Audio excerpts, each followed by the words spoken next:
Kristus on üles tõusnud, ta on tõesti üles tõusnud, halleluuja. Kiitkem Issandat. Kristuse üles tõusmine on toonud uue lootuse tervele inimkonnale. On tõsi, et terve inimkond seda lootust ei jaga, ei tea sellest, aga Jumala silmis on see just nii. Ja nii peaks olema ka meie silmis. Me oleme kutsutud jagama rõõmusõnumit uuest elust, uuest algusest, andeks andmisest ja lepitusest kõikide nendega, kes on meie kõrval. Just nii tegid apostlid ja just seda me kuuleme ka meile selleks pühapäevaks, ülestõusmisaja teiseks pühapäevaks epistli asemel antud lugemises apostlite tegude raamatust. See seisab apostlite tegude raamatu 3. peatükis ja ma loen selle teksti teile ette, lisades ühe salmi algusesse sellele lõigule, mis on meile antud kiriku kalendris, et kontekst oleks natukene selgemini arusaadav. Niisiis püha Luukas, kes on lisaks Luuka evangeeliumile kirjutanud ka apostlite tegude raamatu, pajatab meile nõnda. Aga kui jalutu, kes oli terveks saanud, jäi Peetruse ja Johannese järel käima, jooksis kogu rahva hulk nende juurde kokku paika, mida kutsutakse Saalomoni sammaskäiguks. Seda nähes hakkas Peetrus rahvale kõnelema. Iisraeli mehed, miks te imestate selle üle? Või miks te ainiti vahite meid, otse kui meie oleksime oma erilise väe või jumala kartlikkusega selle mehe pannud kõndima? Abrahami Jumal ja Iisaki Jumal ja Jaakobi Jumal, meie isade Jumal, on kirgastanud oma sulase Jeesuse, kelle teie olete reetnud ja ära salanud Pilaatuse palge ees, kui see oli otsustanud tema vabaks lasta. Teie salgasite ära püha ja õige ning palusite, et teile kingitaks mees, kes oli mõrtsukas. Teie tapsite elu juhi, aga Jumal on ta surnuist üles äratanud. Selle tunnistajad oleme meie. Ja kuna tema siin, keda te näete ja tunnete, on uskunud Jeesuse nimesse, siis on see nimi teinud ta tugevaks ja usk, mis tuleb Jeesuse läbi, on talle andnud täie tervise teie kõikide silma all. Ja nüüd, vennad, ma tean, et te olete seda teinud teadmatusest, just nagu teie ülematki. Jumal on aga sel kombel täide saatnud kõigi oma prohvetite suu kaudu ennustatu, et tema võitu peab kannatama. Parandage siis meelt ja pöörduge, et teie patud kustutataks, nii et Issandalt tuleksid kosumisajad ja ta läkitaks teie jaoks määratud Messia Jeesuse. Selle pühakirja lugemise, selle Peetruse kõne või tunnistuse kontekstiks on ühe Jeruusalemma templi väravas kerjanud jalutu või jalust halvatud mehe tervendamine. Kui Peetrus ja Johannes tulid templisse, siis vaatas too mees nende poole ja lootes, et nad annavad talle midagi. Peetrus vaatas talle silmi ja ütles, et ega tal midagi muud anda ei ole, kui seda, mis on kõige tähtsam. Kulda ja hõbedat mul sulle anda ei ole, aga mida mul on, seda ma annan. Jeesuse nimel tõuse üles, saa terveks. See mees, see jalutu mees sai tagasi täie tervise, nagu Peetrus siin ütleb. See oli suur ime, mis täitis rõõmuga selle mehe enda, pani ta hüplema ja karglema, me võime seda vaid kujutleda, kuidas kargleb ja hüpleb üks mees, kes on olnud võib-olla aastaid võimetu isegi kõndima või oma jalgu liigutama. Ja see pani hämmastuma või koguni jahmuma inimesed, kes seda nägid ja kes ehk tundsid seda halvatud meest, olid teda kohanud korduvalt templisse tulles, teadsid, et ta on tõepoolest haige ja keegi ei ole suutnud teda aidata. Ja nüüd nad näevad seda ja nad on, nagu võiksime kreeka keeles tõlkida, lausa rabatud. Nad ei oska kohe mitte midagi selle teadmisega peale hakata. Too endine jalutu ei lase Peetrusest ja Johannesest lahti, lausa klammerdub nende külge ja inimesed seisavad seal ümber ja kui tohib sellist sõna kasutada, jõllitavad Peetrust ja Johannest. Umbes sellist sõna kasutatakse kreekakeelses originaalis, kui Peetrus nende poole pöördub, miks te olete hämmastunud või imestate, miks te jõllitate meid nii, nagu meie oleksime kuidagi oma väe või oma vagadusega selle mehe jälle kõndima pannud. Inimesed olid täiesti rabatud. Vahetevahel küsitakse minu käest, et kuidas on nii, et kui kiriku algusaegadel, alguspäevadel ja aastatel sündis nii palju imesid ja Jeesus ise ütleb ka jüngreid kõike maailma läkitades, et nad teevad tema nimel suuri imetegusid, et nüüd neid justkui enam ei sünni. Mis on muutunud? Miks see nii on? Kas meie oleme kuidagi viletsamad või nõrgemad kui esimesed kristlased? No ühte vastust me juba kuulsime. Peetrus ütleb, et see ei ole mitte tema ega Johannese vägi ega vagadus, mis on selle mehe kõndima pannud. See tähendab, et küsimus ei saa olla selles, kas meie oleme kuidagi kehvemad, viletsamad, nõrgemad, kui olid apostlid või kas nemad olid kuidagi vägevamad kui meie. Vähemalt Peetrus ise eitab sellist mõttekäiku. Aga väga oluline on mõelda ka selle peale, et mis asi üldse on ime. Ja kui me hakkaksime imesid nõudma ja justkui enesest mõistetavaks pidama, siis kas need oleksid enam imed?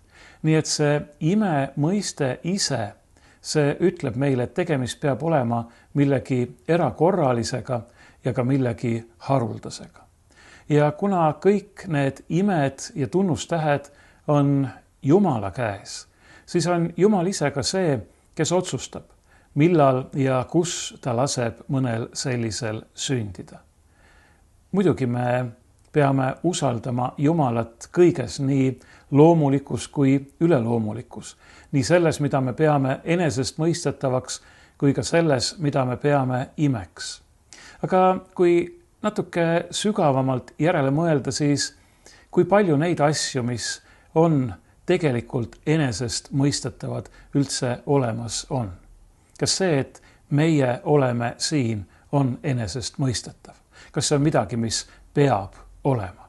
Kas see on hädavajalik? Ei, minu olemasolu ega ka mitte ühegi teist olemasolu ei ole hädavajalik. See ei ole midagi, mis enesest mõistetavana oleks pidanud sündima. See, et me ilmusime siia maailma, tulime ilmale oma ema ihust. Ei, mina ütleksin, et seegi on ime.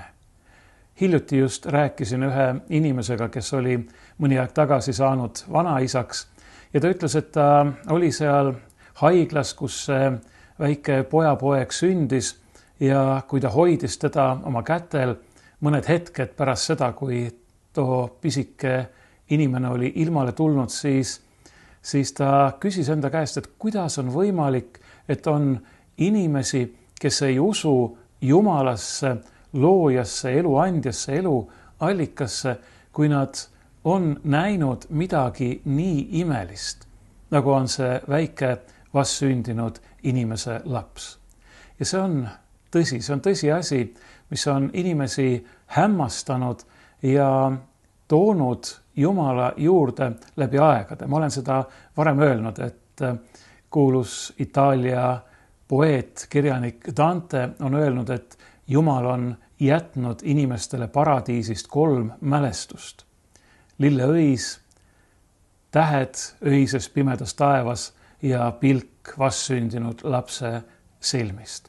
Ja ma olen kõiki neid 3 imet ise näinud. Võib-olla olen näinud teisigi imesid, neidki, mida tavamõistes imedeks nimetatakse. Aga teate mis?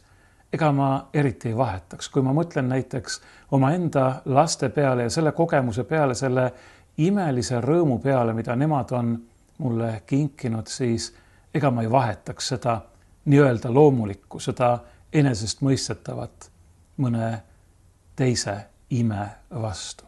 Niisiis, olgem selle küsimusega pisut tagasihoidlikumad või ettevaatlikumad. Imesid sünnib meie ümber tegelikult pidevalt. See, et me oleme olemas, see, et me elame, on ime. See, et me täna hommikul jälle võisime silmad lahti teha ja tõusta ja võime sisse ja välja hingata, see on ime.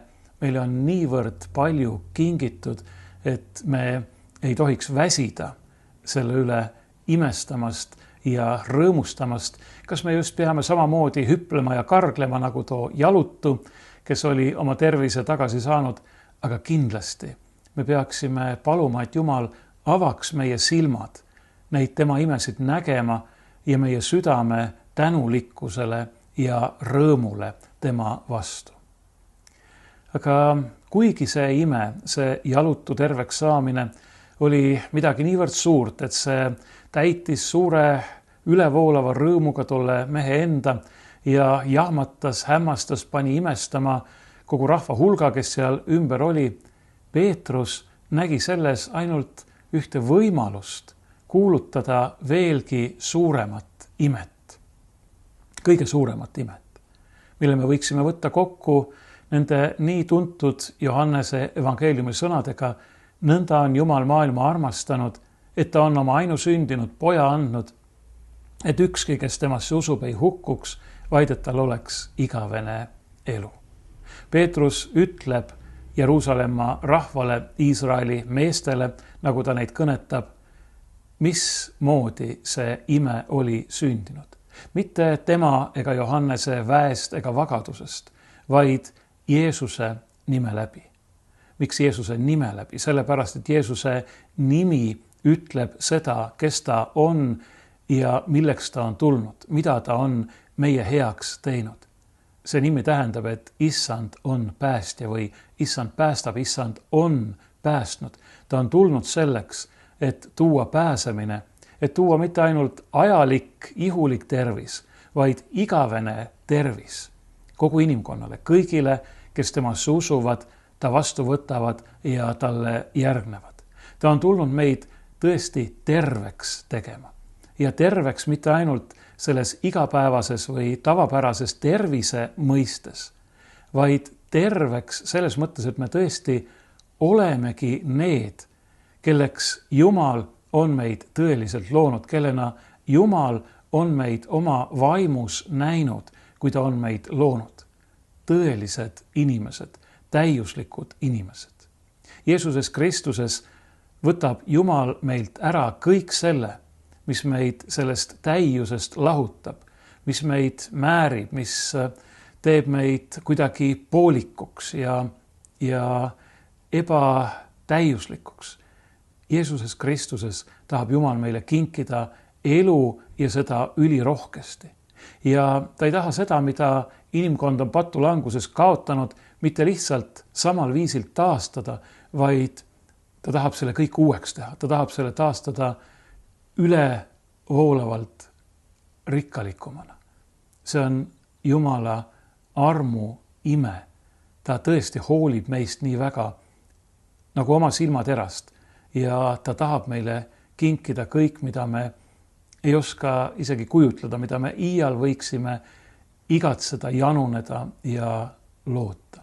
Selle jalutu mehe jaoks see kõik justkui sai kokku või keskendus nendele tema jalgadele.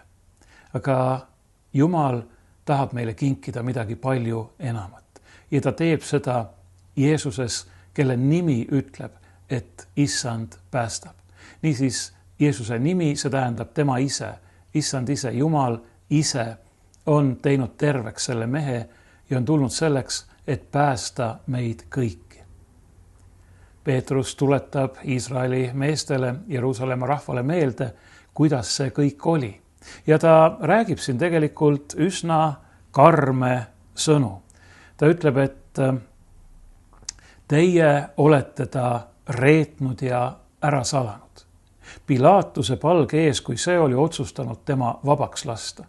See tähendab, et Jumala oma rahva süü on suurem kui selle paganast asevalitseja võõra võimu esindaja Pilaatuse oma. Pilaatus tahtis Jeesuse vabaks lasta, aga teie reetsite ta, andsite ta ära, salgasite teda, ütlesite temast lahti. Tema, kelle on kinkinud meile Jumal ise. Nagu Peetrus rõhutab, meie isade Jumal, Abrahami Jumal, Iisaki Jumal, Jaakobi Jumal. Teie oma Jumal on teile kinkinud Messia, päästja ja te olete ta reetnud, ära salanud, ära andnud temast lahti ütelnud. Te salgasite ära püha ja õige ning taas tuleb kontrast ja palusite, et teile kingitaks mees, kes oli mõrtsukas. Jeesus on püha ja õige ja kõik teadsid seda. Ja seda teades nad ikkagi tahtsid, et ta hukataks, sest nad ei suutnud seda püha ja õiget enda kõrval taluda ning nad palusid endale mõrtsuka, mehe, kes oli tapnud. Teie tapsite elujuhi. See elujuht ei ole ehk kõige parem tõlge. Ma ise tõlgiksin eluallika või elulähte, eluandja ja alguspunkti elutooja. Tema on elu ise ja tema te tapsite. Jumal läkitas igavese elu siia maailma ja teie võtsite ja lõite ta risti. Muidugi ei ole võimalik eluallikat, elu ennast tappa ja sellepärast tõusis ta surnuist üles. Ja selle ülestõusmise tunnistajana nimetab Peetrus ennast ja teisi apostleid ja ta tõepoolest on selle tunnistaja kuni vereni, kuni omaenda surmani välja. Sest ta teab, et elu ei saa tegelikult tappa, vaid elu võidutseb surma üle. Kristus on oma surmaga ja oma ülestõusmisega surma jalge alla talanud, surma ahelad katki murdnud. Elu võidutseb ja kui me sellest tunnistust anname, olgu või tõepoolest vereni välja, siis ei ole meil midagi karta. Sest me teame, et nii nagu tema elab, nii saame ka meie elama, kui me jääme tema juurde, kui me laseme temal endast kinni hoida ega kisu ennast tema armu kätest lahti. Nende karmide sõnade järel, mis ilmselt torkasid väga teravalt nii mõnegi kuulaja südamesse, muudab Peetrus tooni ja pöördub nüüd nende samade Iisraeli meeste poole sõnaga vennad ja ütleb väga leebelt, ja nüüd vennad, ma tean, et te olete seda teinud teadmatusest. Ja mitte ainult nemad, mitte ainult need lihtsad inimesed, vaid just nagu teie ülemadki või teie juhidki. Peetrus pakub siin tegelikult meeleparanduse, kahetsuse ja pöördumise ja pääsemise võimalust kõigile. Mitte ainult lihtsatele inimestele, kes lasid ennast ära hullutada, manipuleerida, vaid ka nendele, kes olid kõige selle kurja sepitsejad. Ka teie ülemad.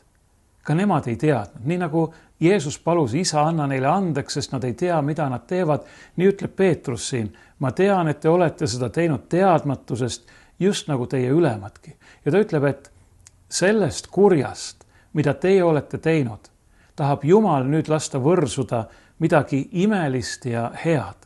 Jumal on aga sel kombel täide saatnud kõigi oma prohvetite suu kaudu ennustatu, et tema võitu peab kannatama. Parandage siis meelt ja pöörduge, et teie patud kustutataks. Parandage meelt, muutke oma mõtteviisi, muutke oma suhtumist, muutke ka oma elu või laske Jumalal seda muuta. Selleks on vaja tema poole pöörduda. Teie, kes te olete temast lahti ütelnud, talle vastu hakanud, pöörduge nüüd tema juurde, tulge tema juurde alandliku meelega ja lihtsa siira südamega, nagu lapsed oma isa juurde, olgu pahandust teinud, isegi kurja teinud lapsed, aga ikkagi oma isa juurde. Isa juurde, kes teid armastab, kes tahab teile andeks anda, kes tahab teile kinkida selle uue elu, mille ta on kogu maailmale andnud oma pojas Jeesuses Kristuses.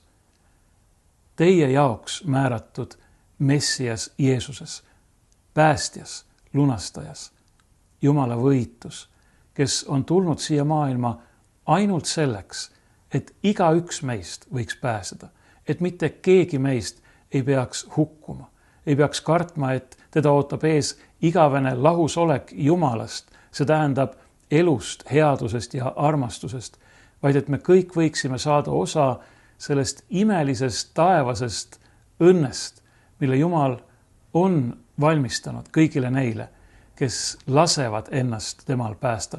Laske ennast päästa sellest tigedast sugupõlvest, nii nagu Peetrus ühes teises jutluses on öelnud. Ja Peetrus avaldab siin lootust või ütleb, et mis see siis on, mida me ootame. Nii et issandalt tuleksid kosumisajad. Võiksime tõlkida ka värskenduse või sisse hingamise või hinge tõmbamise ajad. Kujutleme seda, kui pärast pikka väsitavat tööpäeva või rännakut kuskil kõrbe palavuses lõõsas sa saad maha istuda või värskele rohule heita, allikast vett juua ja lihtsalt hinge tagasi tõmmata. Milline õndsus. Sellega võrdleb Peetrus siin taevast õndsust. Muidugi ei tähenda see, et taevane õndsus olekski üks lõputu pikutamine, aga see on ilus pilt, kui me mõtleme selle peale.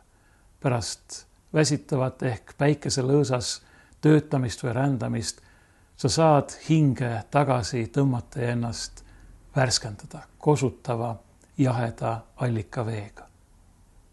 See on võrdpilt, mille abil tasub püüda endale ette kujutada seda, mida see igavene elu, see paradiis ikkagi tähendab.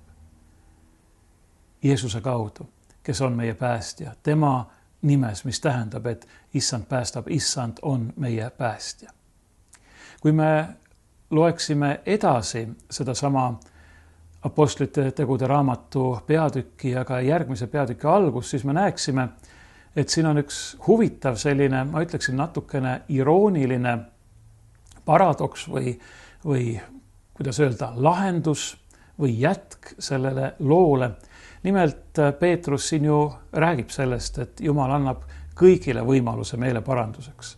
Te olete seda teinud teadmatusest nagu teie ülematki ja ma ütlesin, et Peetrus pakub seda meeleparanduse võimalust ka neile, kes olid selle kurja sepitsejad, rahvajuhid, ülempreestrid.